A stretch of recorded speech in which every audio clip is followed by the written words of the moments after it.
In this lesson, you'll learn about the key methods used by a content provider and the objects that interface with it. Those methods are query, update, insert, delete, getType, and onCreate. Remember, these key methods provide the connection between the user interface on through the content interface, content resolver, content provider, and into data access. Let's first look at the one method that's a bit different from the others, the onCreate method. To understand it, let's follow the sequence of events that triggers the content provider onCreate method. First, the content interface uses a content resolver object to access data for the first time. This causes the content resolver to try accessing the content provider, which causes the content provider object to be created and the onCreate method of the content provider to be invoked. In the onCreate method, the app does things like opening files and databases, and the work done there should be kept minimal. Let's take a look at the onCreate code for our service provider in the app. In the Notepad provider Java file, at statement 239, we have the onCreate method. All it's doing is creating a database helper object, which will handle opening the database when it's first accessed. And we'll learn about the database helper in the lesson on databases. And now on to our key 5 methods. The 5 key methods are query, insert, update, delete, and getType. They take inputs generated from our user and content interface, they use them to operate on the database, and return the results back through the same chain. And this creates a big feedback loop servicing interaction between our user and the database.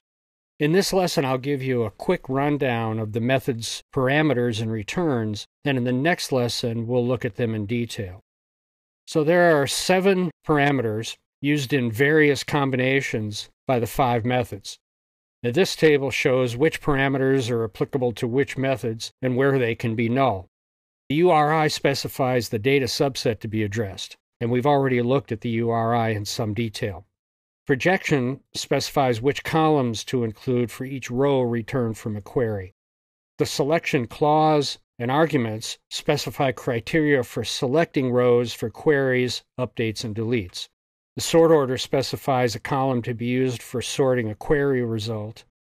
Content values specify column and value pairs for inserts and updates. And the cancellation signal provides a mechanism to stop a query operation during processing of that operation. And there are 4 different types of return values. The cursor, which we've already looked at in detail, specifies a result set from a query operation. The URI specifies the URI of a newly inserted item. The integers specify the number of rows affected by an update or delete. And the MIME string identifies the MIME type of the file operated on. In addition to these methods, there are a couple more I want to mention that are used in the Notepad app. They're managed query, the method managed query, and the class cursor loader. Let's look at statement 103 in the notes list Java code. It shows the use of the managed query method, which is part of the activity class. The managed query method is a wrapper around the query method that manages the life cycle of the cursor using the start managing cursor method.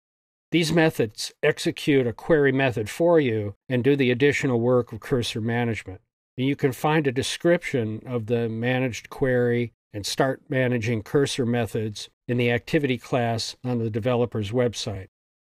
To find them, go to the developer's website and look for activity. Click on methods and look for managed query. Here it is right here. There's a description of it.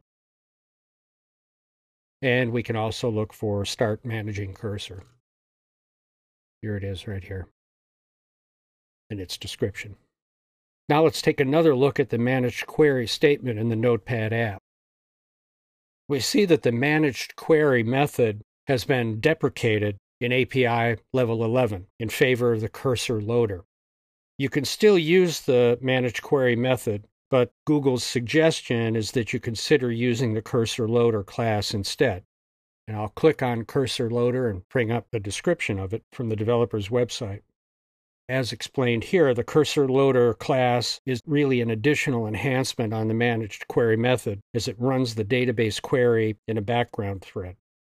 If you want to use the cursor loader class and have it be backward compatible with versions of Android pre-API 11, you need to include the support library, which includes support back to API 4. Now, we'll learn more about backward compatibility and the support library in a coming lesson. That's our lesson on content provider key methods. And now let's take a deeper look at the parameters and return values used by these methods in our next lesson.